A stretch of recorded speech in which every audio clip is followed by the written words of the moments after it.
When you grow up, whether you realize it or not, you begin to develop a cosmology of the world you live in.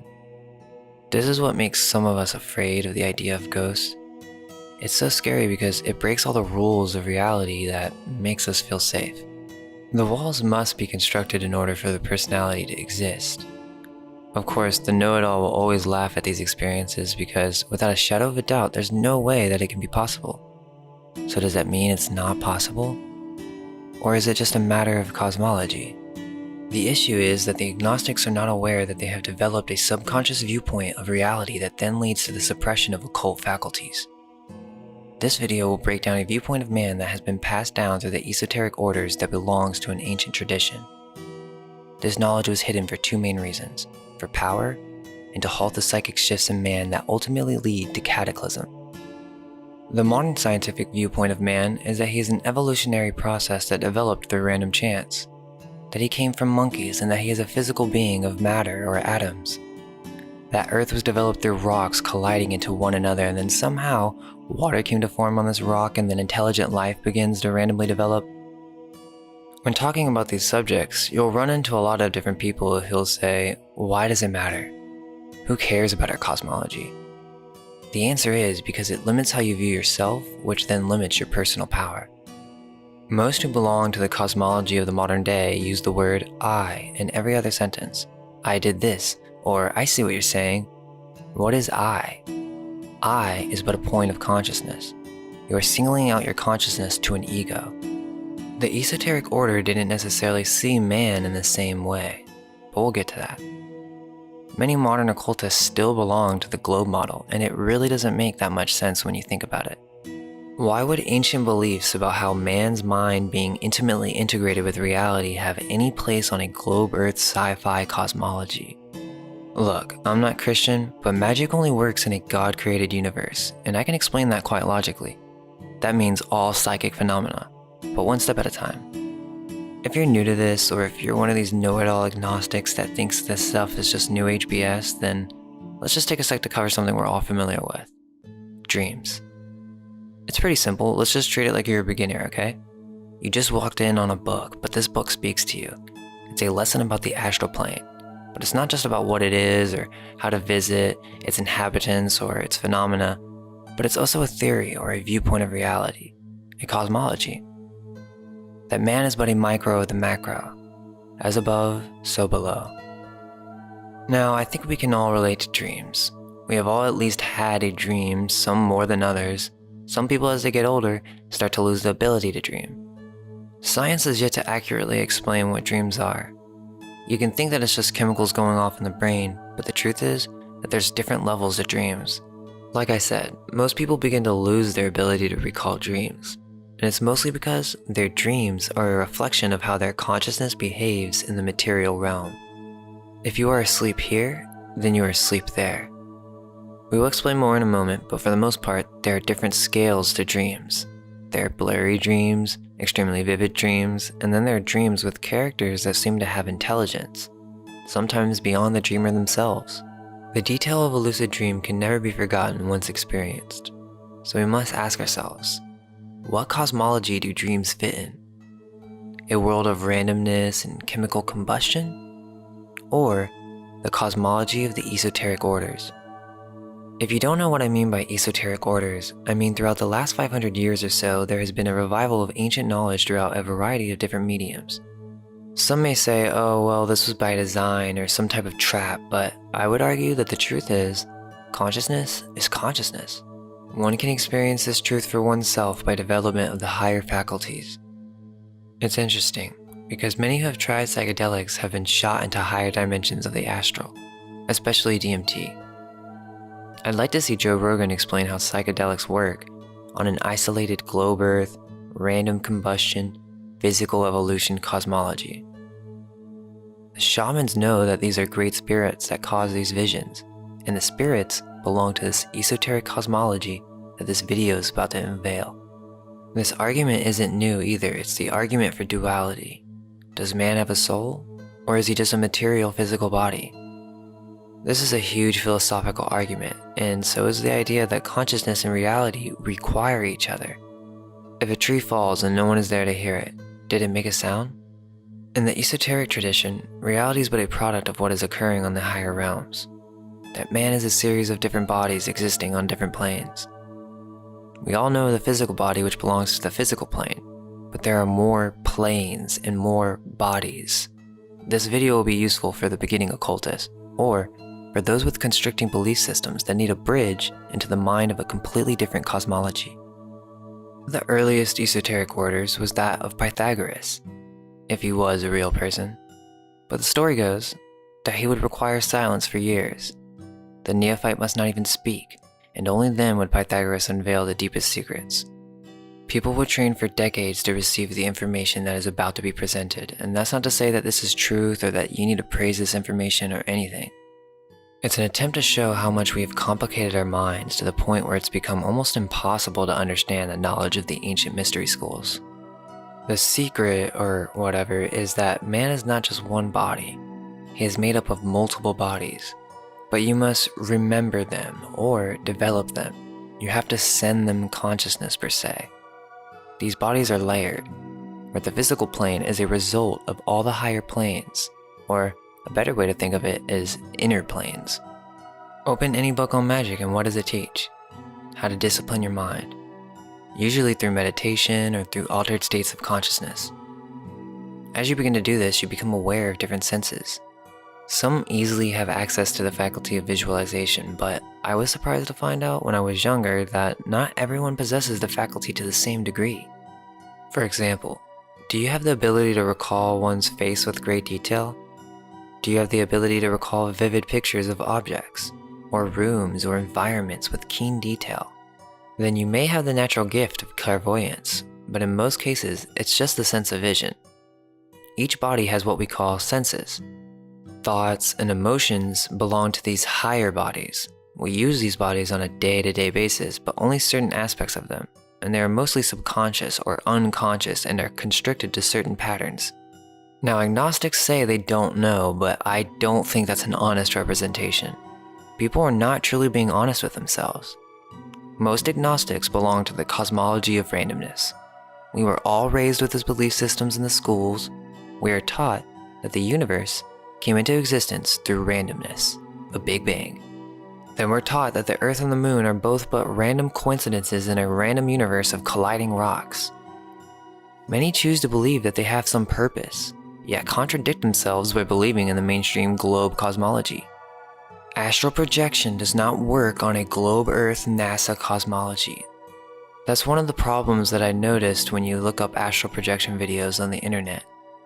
Either one, they scare you with sleep paralysis, which we'll go over, or two, they talk about spirituality from a globe Earth Big Bang perspective of reality. The astral works based on planes of consciousness. Okay, I would argue that magic and psychic abilities only exist in a realm with a godhead, meaning man, mind, and reality are all integrated into one on the highest levels of existence, meaning that reality is but a conscious creation in the higher realms. These abilities only work in which mind has a superiority to matter, meaning mind came before matter. We say mind over matter all the time in a variety of situations, yet seem to be completely against the actual concept of mind over matter. Aliens, or the idea that beings from other terrestrial planets can fly in spaceships and come to Earth, has only been believed for the past 100 years. It belongs to the cosmology of NASA and the Big Bang. They are not physical beings, but spiritual beings from other realms. Aliens on the globe Earth cosmology doesn't really make sense because most aliens possess psychic abilities or they become spiritual gods at one point in their evolution. None of this can be possible unless reality and consciousness are somewhat integrated with one another. You have to understand, in the Big Bang globe Earth cosmology, consciousness is just a random accident. It happened after matter. Therefore, the art of astral projection belongs to the cosmology of the ancient occultists, which has nothing to do with spinning globes. There are many different systems when it comes to laying out exactly the divisions of the universe, but in the most modern English occult system we have, this is how we would explain it. So we all have heard about astral projection, but what does that even mean? Most of the astral projection info on the internet is either marketed as a way to leave your body and experience lucid dreams, or as a way to experience sleep paralysis or something fearful having to do with demons. Astral projection is the art and skill of projecting one's consciousness in the waking state into the astral plane. Okay, so now we get to the subject of the video, the astral plane. Let's start with the bottom of our reality, the physical realm, which is our day-to-day life. Now in the occult, this is just the physical plane, or the material plane. It has nothing to do with modern-day flat earth society or any other shills who try to lay out this realm as some material existence. The physical plane is a result of the higher planes. In a way, the physical realm is the farthest from the truth, as you're not seeing the true hidden attributes that are responsible for the final creation. The physical plane is the grossest, or the densest out of all the other planes. As you go higher in dimension, you begin to become less and less gross, and forms become more fluid. The next realm after the physical plane is the ether plane. This can be seen as the bridge between the physical and the astral. All objects contain a double, you could say, and you'll have to excuse me as our modern language does not have words for what I'm attempting to describe. The visuals are here for assistance, but we must remind you to search for double meaning. All objects contain an etheric double, which is basically its energy field. It's also a bond for the astral components to an object. Let's take a human as the obvious example. You have the physical body, then the etheric energy field that then attaches to the astral body. This etheric energy field is a body, as it can be controlled and manipulated through consciousness. It isn't just humans. All objects have an energy field and an astral component containing the memory or history of that object. We can go over that in a bit, but for the most part, I want to emphasize how each plane is somewhat a product of the one before it. That is very important, as it goes back to my point on how magic only works with this occult cosmology. Otherwise, without the theory, one cannot properly perform this art to his advantage. Belief and perspective of reality do have an effect on magic. The more open-minded one is, the more results they will experience in these occult arts. The physical plane is a product of the etheric, which then is a product of the astral, which then is a product of the mental planes, which then is a product of the Godhead. You can make physical changes on the physical plane by manipulating the etheric. You can make changes in the etheric realm by manipulating the astral. And by manipulating the higher planes, you have access to manipulating and causing changes on all planes. Let's use a chair for an example. A chair exists in the physical realm as a physical object that you can sit on. Now the astral can be seen as all the possibilities or different types of chairs that could possibly exist, the imagination. Then we have the mental plane of the chair, which is the base archetypal attributes of that object, the blueprint for something to sit on. Then it merges back with the Godhead. Christians resist this information because they believe it has to do with demons or something. That's not necessarily the case. Yes, this power will reveal things hidden, but that doesn't mean a tool or faculty within itself is evil. Are there evil people using it?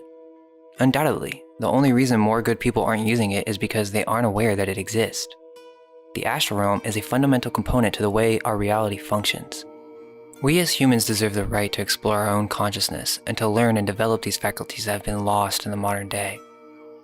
The ability of clairvoyance and astral vision are useful skills and should be practiced as an art or an instrument.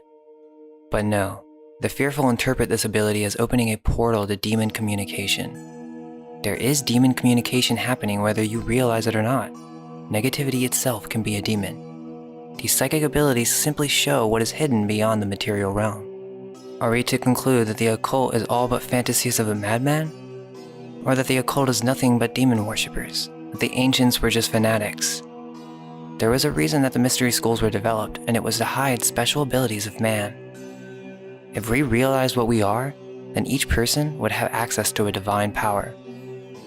That power was in conflict with the ruling church, and so it was controlled. They created the religions as it is practiced today. It was based on true ancient spiritual principles from the mystery schools that then had to be accessed through a certain doorway under specific conditions. Heaven is a specific realm on the astral. Hell is a lower realm in the astral. We go through our lives taking in a variety of different beliefs throughout our lifetime, and the ones we hold on to the most, or the beliefs that we focused on the most, is what gets transferred to the astral. Consider this to be in comparison with dreams. as it is the same realm. As people grow older, if they do not keep these skills in check, they begin to lose the ability to recall their dreams. This can be because the astral is a reflection very similar to that of the physical realm they are currently experiencing. They become a part of the matrix, you could say, as they become asleep and follow similar patterns of consciousness. The lack of curiosity of internal sensations is what leads to a stagnant dream life. A child is one who usually experiences the most fantastical dreams, and it's because their bodies are exploring many different planes of consciousness and creating a variety of different imaginative realities. Now, on each of these planes, there are different divisions. The grossest, or the lowest vibration of the astral plane, is the lower astral. This is where lower vibrational thoughts and negative ideals are created on this level. The ideas of hell or even patterns of the material realm can be reflected onto this lower astral, which is but a reflection of the physical. This is where dreams most of the time take place in the individuals who are asleep in the material plane, meaning they are void of curiosity. The middle astral is where the imagination really takes place in its fullest form. Imaginative dreams, fantasies, and all sorts of endless possibilities take place here. There is a balance between negative and positive forces, and this is where most of our dreams take place. A better way to say this is that we actually are living multiple bodies at once, or multiple lives at once. We have another life on the astral, and as you begin to practice the art of astral projection, the more you will recall about this other life that you have as an astral being. You have learned many things there. This is not just the imagination, but it is the collective unconsciousness that connects all archetypal concepts into a fluid-like reality that can be experienced with great lucidity.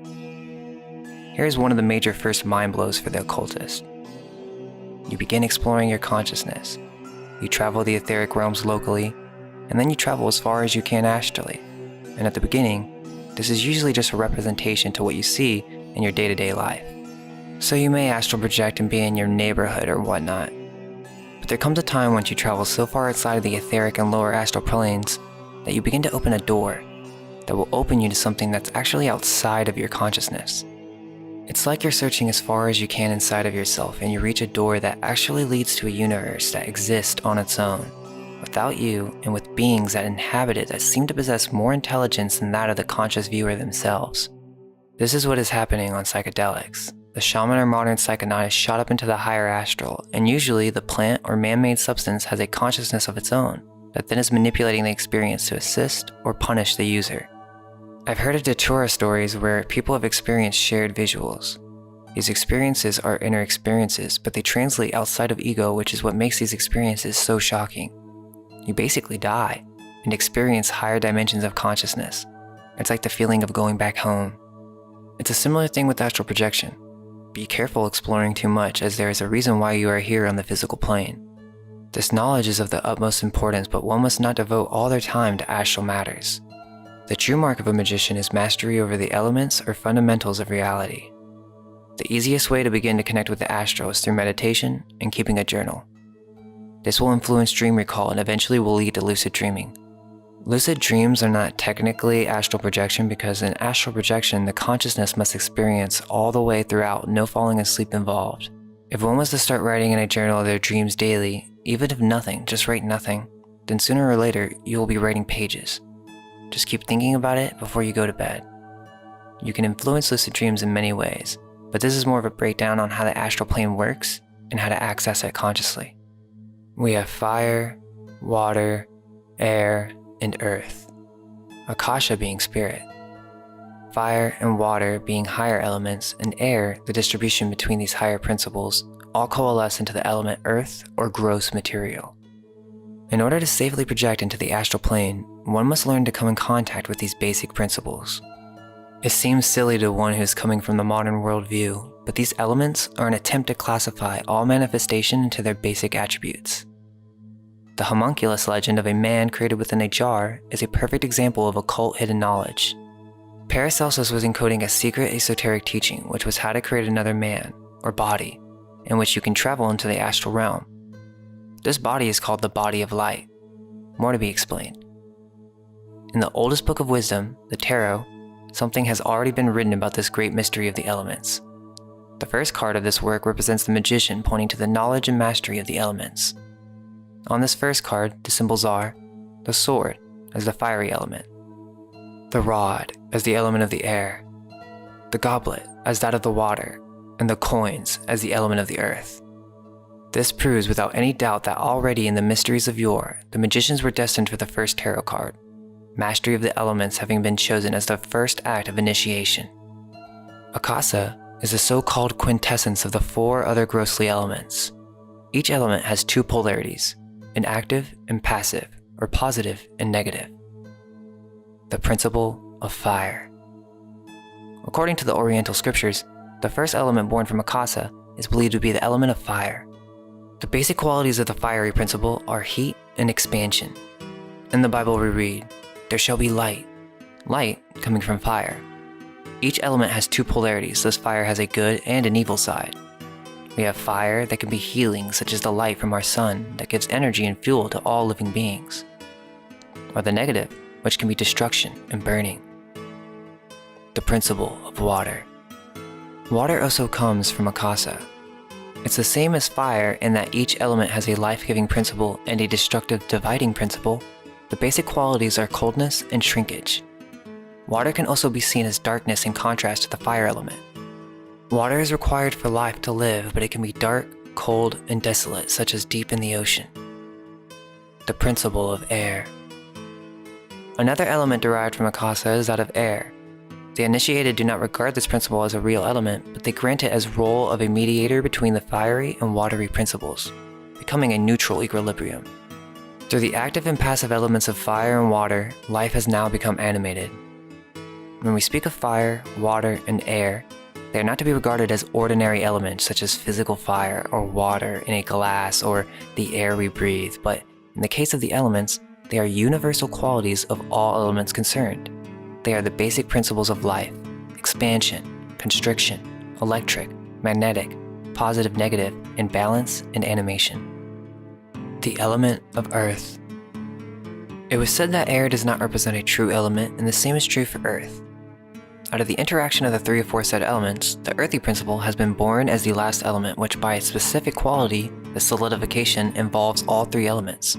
It is this elemental earthly quality that allows us to put a concrete form on all of the aforesaid elements. The action of the 3 elements have been limited with the result of space, measure, and weight and time having been born.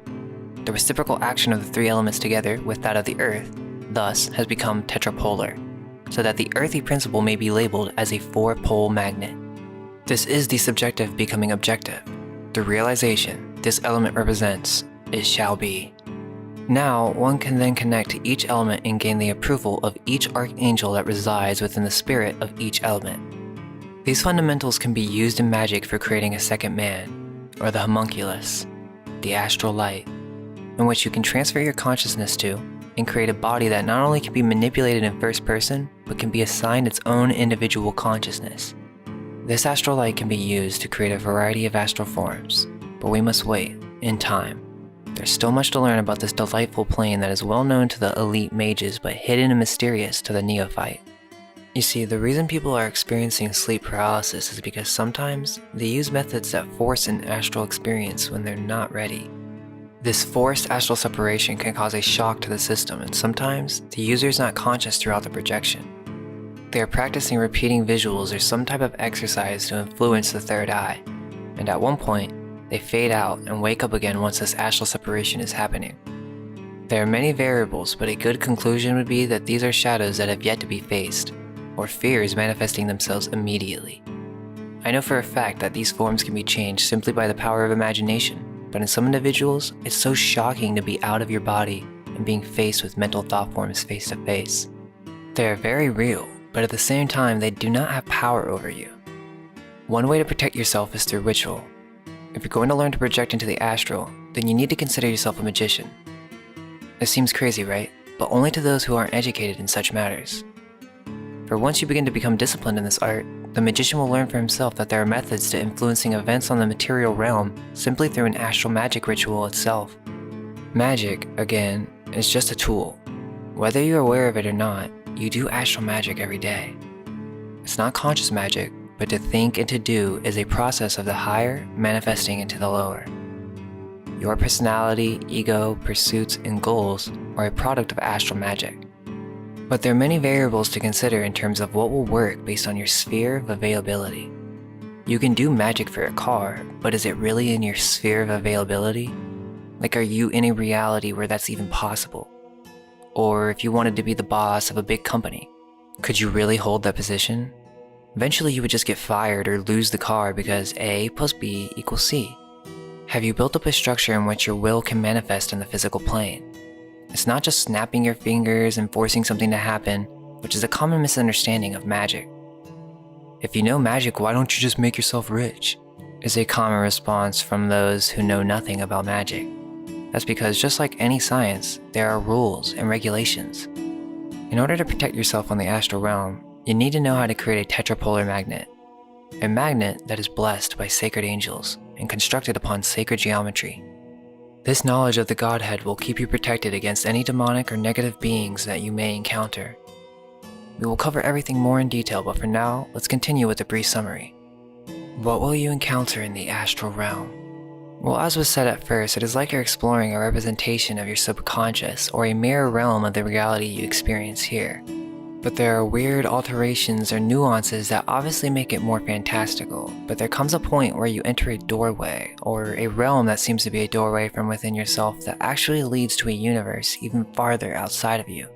Even grander in scale that has its own intelligences and life forms that seem to have their own existence. One of these beings are called shadow beings that linger on the etheric and lower astral planes. These beings could be suppressed fear that has gained intelligence most likely from a host. These are negative astral parasites that are created by us from our emotions and suppressed experiences. They continually feed off negative emotions and become more independent and powerful as they grow in age. The trouble you encounter and the dire things that old maid occultists warn you against all the times in the past when you read about astral projection is really nothing but this difference that exists between the different planes and what happens when you try to act on the inner planes the same way that you act on the earth physical. Let's just say some new age thought practitioner got to the astral plane and it scared the wits out of her. So instead of trying to find out what was wrong, she labeled it as hell and warned everyone to stay away. On the inner planes, you have to act in accordance with the laws that govern that plane, which laws are different than the laws that govern the physical plane. And until you learn these laws and move by them, you're going to find yourself in a very peculiar position when you try to do something. Things manifest instantly in the astral, especially emotion. You can't treat the astral plane as you do the physical world. That's why many run into issues when they first begin to practice. But there are also positive guides. There are intelligences that have been following you your whole life. These are called daemons or genii. They're not all negative, as they are aspects to how we think. We perceive ourselves as a single unit of consciousness, but most of our thoughts and inspirations are not even our own, but a product of these astral intelligences or guardian angels that have helped and guided us along our path here in the physical realm. There are elementals, which are the astral manifestations of the elements themselves in a variety of different forms. Their main forms include the salamander of fire. In the air element, they are sylphs. In the water element, they are called mermaids or undines. In the element of earth, they are gnomes or goblins. These being the connection with the astral plane and the earthly elements. The astral plane is host to the deceased ones who, having left the physical plane, are abiding in the corresponding density degree according to their spiritual maturity, which is designated by various religions as heaven or hell. The adepts only see symbols therein. There are god forms, demons, and powerful archetypal forms. Not recommended for the beginner at all. This might sound crazy, but these experiences are quite real, and honestly the best way to describe it is like a psychedelic experience where a booming voice is kind of overpowering the entire realm itself. If you reach this point, you are very far from home and starting to reach some very far doorways. You don't want to open a door that you can't close, so just keep it simple for now and avoid the subject matter. You aren't likely to just randomly encounter a god or a demon unless you specifically go looking for it.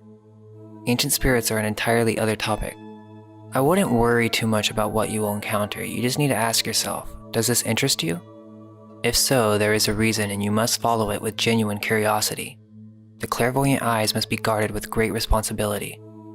We know the Spider-Man quote, "With great power comes great responsibility." Some may say, well, why do I need to go explore the astral plane? I have everything I need with Jesus.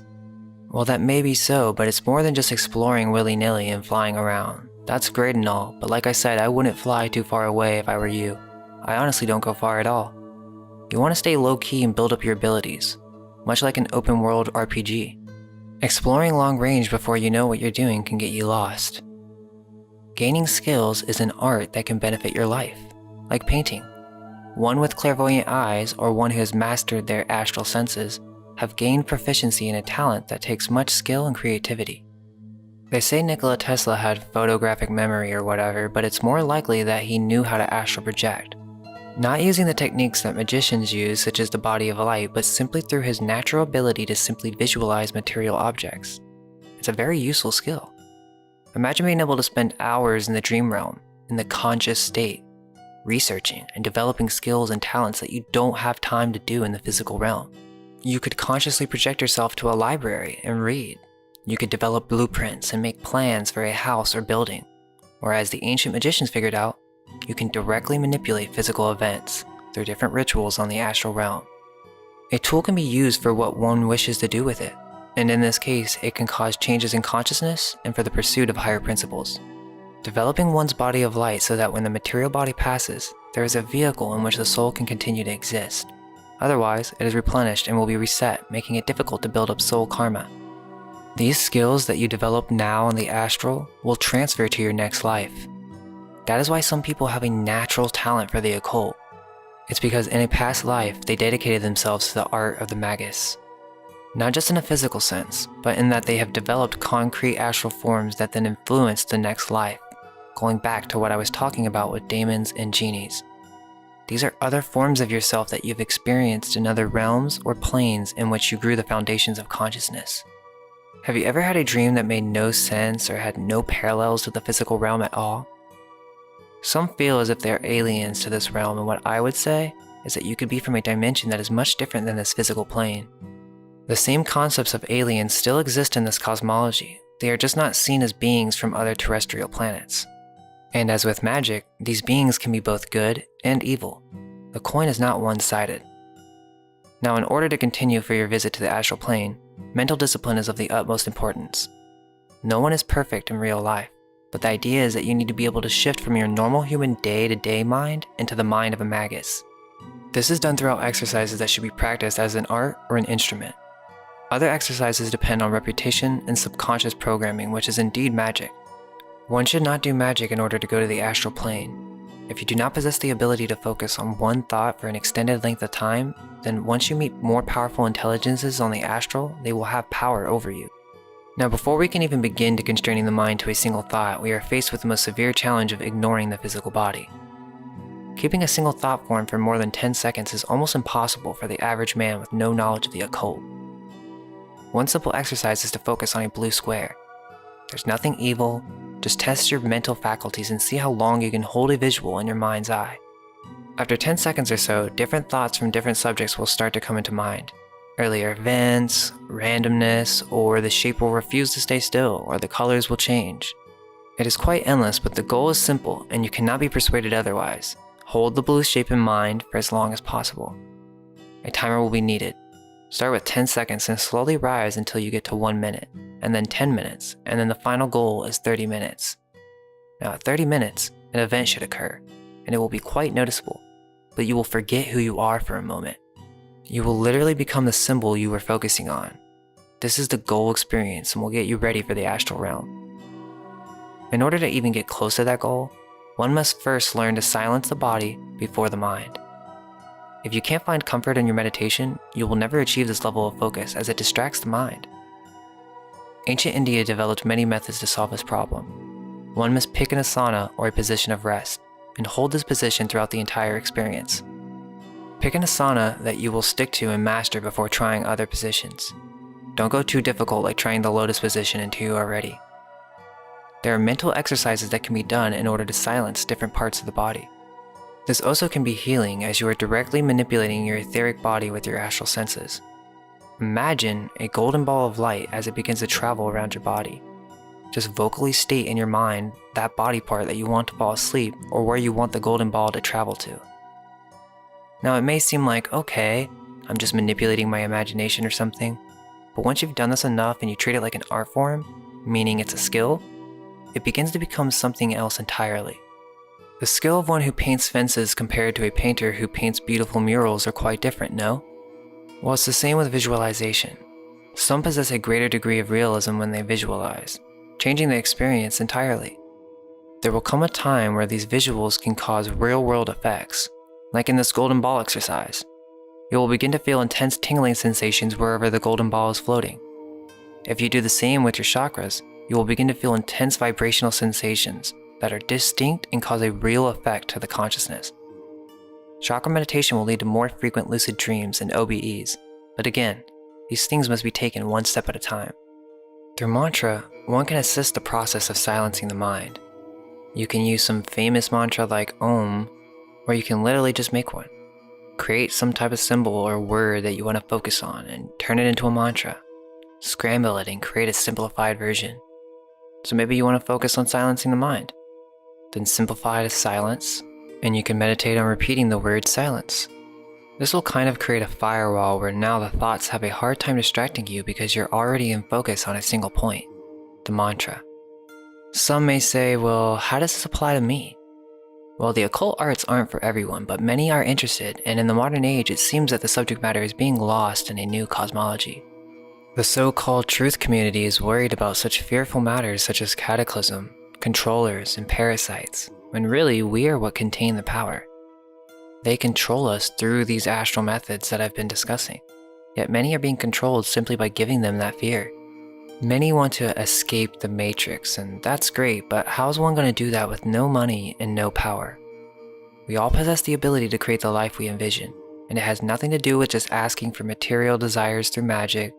This art form develops the mind in a way that you become in line with the universe, and you could say, become an attractor, or your luck factor goes up. The universe is giving you a helping hand in creating the reality you wish to experience. We all should know by now the powers of creative visualization and attracting material experiences into our lives. This is the New Age revival known as The Secret, which actually really is just a secret distorted as much as it possibly could be. The secret is that mind and reality are integrated. That's why it applies to you. I'm showing you a way to go about this process consciously and with respect, instead of letting external forces rule you. Okay, you're a Christian? Well, the whole Bible is based on the esoteric doctrine. It comes from the tarot. Even the Gnostics were great mystics developed in these basic faculties of mind. There's nothing wrong with strengthening your mind, intellect, and creating a reality that you wish to experience here on the physical realm. Instead of praying to a god for something you need in life, which is magic, why not develop the skills and opportunities that you need yourself using your conscious magic? You're either suffering at the magic of others or the fact that you're ignorant of your own magic. It's a tool, and unfortunately many abuse it, but it is a fundamental art and ancient in its origin, and we must continue to revive its essence to the best of our ability. Now we will assume that you have mastered thought discipline, trained with each element individually, and have achieved deep states of meditation. We will begin with the protection ritual, as it is a great insight into what this experience entails, and how you can protect yourself from the magic of others. Begin with understanding the shape of the pentagram. It is not an evil shape. It is a sacred shape, for it is the quintessence. It is all the elements represented as a whole, and the symbol has been distorted and misused in the modern day. It does not mean Satanism. When the pentagram is facing down, it means all the gross elements are somewhat above akasa or spirit. But when facing up, in its correct form, it represents the true distribution, which is akasa on top and the grossly elements below. Before we learn about the ritual, you must understand what I mean by drawing the pentagram. In the ritual, depending on how you draw the pentagram determines what you are trying to achieve. Are you attempting to invoke a spirit or bring it down to you? Or do you want to banish a spirit? What you will do is with your physical body, you will perform this basic ritual. Start from your left hip, go above your head, continue to the right hip, move to outside your left shoulder, draw across beyond your right shoulder, finish where you began. When you do these motions, use a magical dagger specifically designed for this purpose. You must be able to see a bright blue flame that has electrical energy with extreme visual detail, and you must be able to hold this vision entirely with no breaks or distortions. This is why the basic exercises of thought control were explained at the beginning of the video. Okay, so let's take a break here. I originally recorded this entire series as a single video, but during the editing process, I decided that it may be smarter to just release this in different parts. Some of the visuals were taking more time than I thought, and I just want to make sure that they get the time they deserve. In part 2, we'll go over the most popular protection ritual that can be used for protection on the astral realm. Thank you all so much for the support, and we depend on word of mouth since we've been shadow banned. Many still don't get notifications, so check out our social medias and send us a DM if you have a question. We wish you all the best in these times, and now more than ever we need to focus on the tools that will heighten our state of consciousness instead of bringing it down. All we can hope is that our minds may be unveiled. Let go of everything you think to be true. Relax the mind and ask the question, do I truly understand what this reality is?